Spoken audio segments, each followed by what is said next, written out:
آج کا لفظ ہے شفیق۔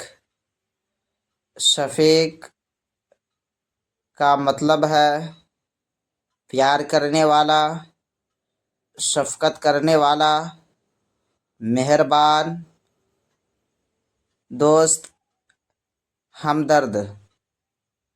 مترادف الفاظ انگریزی میں کائنڈ کہتے ہیں، فارسی میں دوست یا ہمدرد، عربی میں رحیم یا عزیز۔ صفت ذاتی عربی میں ثلاثی مجرد کے باب سے اسم مشتق ہے، عربی سے اردو میں داخل ہوا اور بطور صفت استعمال ہوتا ہے۔